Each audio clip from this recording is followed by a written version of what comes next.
একটা গল্প দিয়ে একটু শুরু করতে চাই মাননীয় স্পিকার।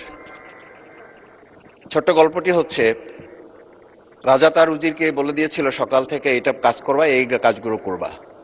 উজির বলেছিল যে আমাকে যে কাজগুলো বলেন কোনটা কখন গুরুত্বপূর্ণ কোনটা ছুটে যায় তার চেয়ে আপনি আমাকে একটা তালিকা করে দিলে ভালো হয়। একটা তালিকাও করে দিয়েছিল। তালিকা দেখে দেখে সে কাজ শুরুই করেছিল। হঠাৎ করে রাজার মনে হলো সে একবার শিকারে যাবে। ঘোড়ার পেটে উঠে যখন রেকাবে পা ঢুকিয়েছে, রেকাবে পা ঢুকালে পা আটকে গিয়েছিল। পাটা যখন ছুটাতে পারছিল না তখন সে উজিরকে বারবার ডাকছিল, আমার পাটা এখান থেকে বের করে দাও। পাটা বের করতে যাচ্ছিল না উজির, কারণ উজির বারবার খুঁজছিল যে তালিকাটা করে দেওয়া হয়েছিল সেই তালিকার মধ্যে পা আটকে গেলে ওটা বের করে দেওয়ার বিধান ওখানে আছে কিনা। শেষ পর্যন্ত রাজার পা আর ওখান থেকে বের করা যায় নাই এবং রাজাকে মুক্ত করা সম্ভব হয় নাই বলে আমরা গল্পে জেনেছি। ঠিক আমার কাছে আজকে সংসদ এরকম একটা গল্পের মতো মনে হয়।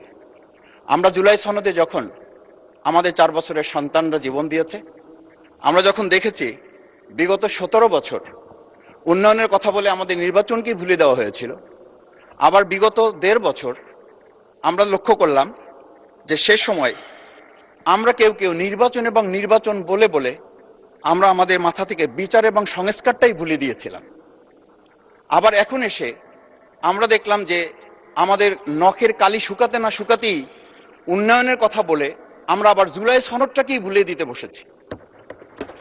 আমি খুবই বিব্রত হই যে আমাদের সন্তানেরা রাস্তায় দাঁড়িয়ে সেদিন কি প্ল্যাকার্ডে এটা লিখেছিল যে আমরা একটা ফ্যামিলি কার্ডের জন্য আজকে রাস্তায় দাঁড়িয়েছি।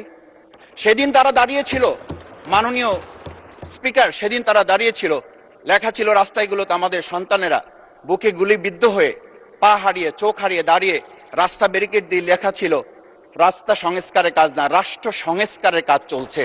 আমরা যেন সংস্কারের কথাটা মাথায় নিতে পারছি না।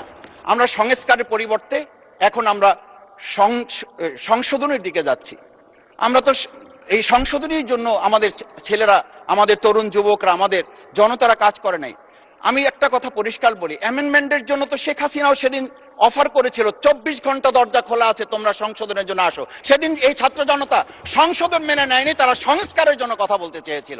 আজকে আমরা সংস্কারটা মাথায় নিতে পারছি না কেন? মাননীয় স্পিকার, আমি আর একটা কথা আপনাকে একটু স্মরণ করানোর জন্য বলছি।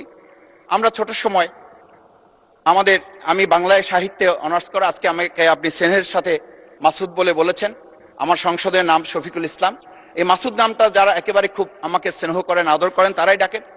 আমি বাংলার সাথে আমাদের রাষ্ট্রবিজ্ঞানের ছিল, রাষ্ট্রবিজ্ঞানে আমরা ছোট একটা বাক্য পড়েছিলাম, নেসেসিটি নোস নো লস। আমরা এই নেসেসিটি